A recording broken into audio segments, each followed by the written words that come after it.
madasha ku sugan dhammaantiin asalaamu calaykum waraxmatullahi wabarakaatu.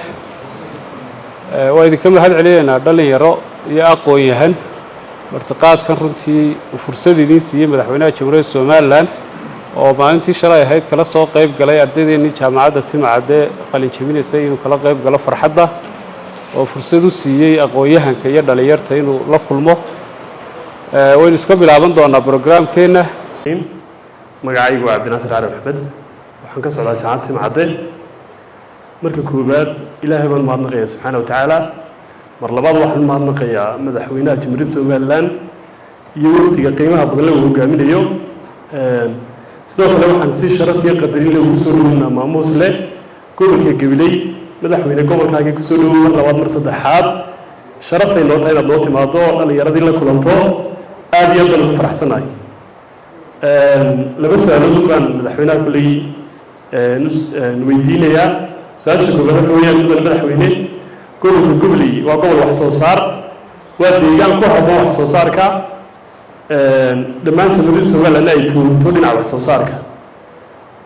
kulley caqabad ayaa jiray wax soo saarka, hadday noqoto xanuunadii ku dhacayey oo weli aan daweyn fiican loo helin, iyo hadday noqoto biyihii oo inta badan ku xiran biyaha roobka daaya. marka waxaa jirta kulley biyo yaraan ama roobka waxaan ahayn oo wax ku soo baxaanba aada u yar.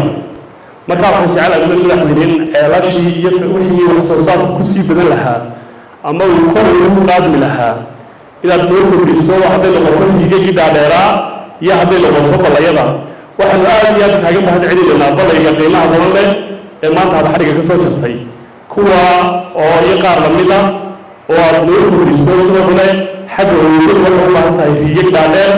markaa mudane madaxweyne waxaanu aad iyo aad u jecelahay si wax soo saarku u bato in fasilitigeedii ugu horeeyaan inaad noo kordhiso ama dhaamo riigaga aad keento insha allahu tacaala. sidoo kale si aqoontii beeraha dadka loo sii xoojiyo in ama xanuunadii ku dhacay looga hortago inaad jaamacadda timacadde gaar ahaan kuliyadda beeraha aad qalabkii iyo fasilitigii ay gobolkan ku caawin lahayd aad insha alla noo keento oo jaamacad ahaan qaybta beeraha dowlad ahaan aad naga taageertaan. mudan madaxweyne labada su-aalood baan kulli ku weydiinayaa. mar labaad mar saddexaad aad iyo aad baan ku soo dhaweynaa. soo dhawo mudan madaxweyne.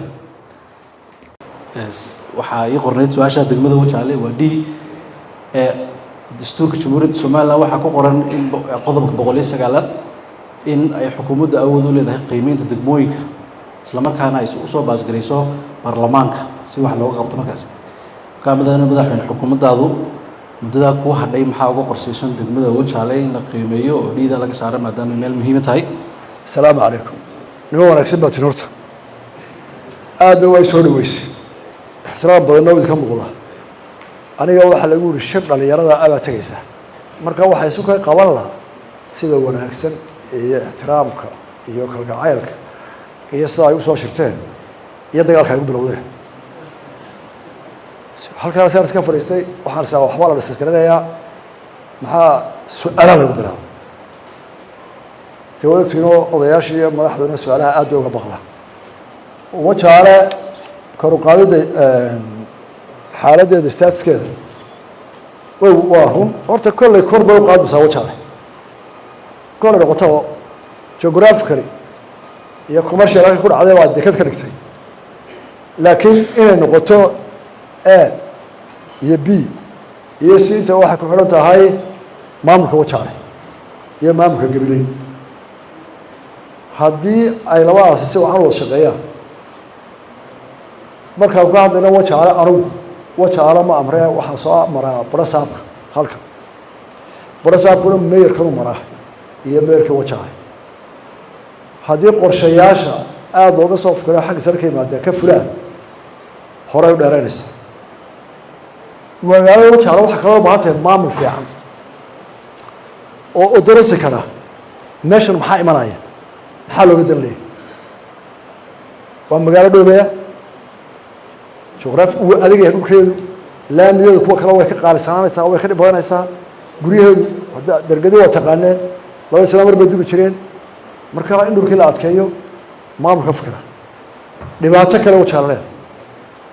dhibaato ay ku dhacdo waxa weeye halka ay degantahay waa overpopulated dadka degan beeraha hareerada jooga waxaa la bixiyey beerahan 1930 ka hor barasaabka kid master loo odhan jiray bixiyey 100 sano beertii la qaatay intaa la dhaxlay dhulkii maxay ku tahay dadkii maxay leeyihiin waxbalodhay leeyihiin dadkii mulkiyad kala male markaa dadkii dhulkii overpopulated iyo populationka badan ee beeraha ay dhaxleen haystay populationka ku soo socda in laga maarmay si wax lagu qaybinayo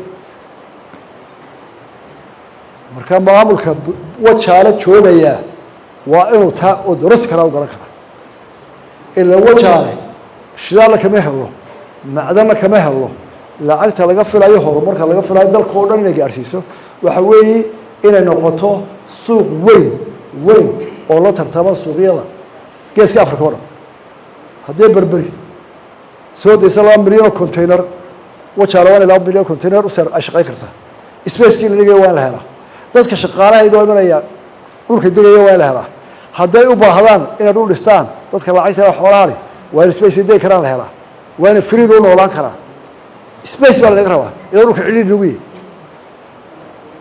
waxa loo baahan loo fikiro dhulkaana waa la keenaa xagga la keenaya haddii la fikiro waa la helaya wuxuu ka hadlay xoolaha iyo xanuunkii ku dhacay dalaga beeraha iyo xanuunkii ku dhacay marka waanu beeru waxay u baahan yihiin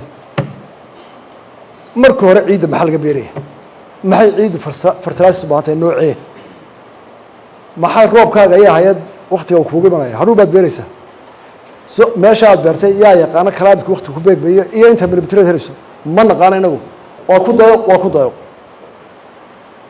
marka wasaaradana waynu hawshaa waynu geli waana kula ogsoonahay iyadii xoolahaba markaa weligiinba qalinka wada iyo taay oo aakhirka waxaa lagu dambeynaya waa xaggeen maxay nolosha xaggeen noqdaan markaa iminka kusii darsada meelaha xoola ku dhaqdaan iyo saa loo dhaqeeyo farsamadooda iyo beer intaas loo ina dardaana meel kasta soo wareeg waan qaatay waanada duuduub iyo farma waxaa tiri biyaha qaado erayga ku qaatay maad garanaysaa oo weliba oogada ogow dardaar wanaagsan oo ogaana ogaada أيوة أنا هالك هذا شكور هاي سوما مرحبا يا جدود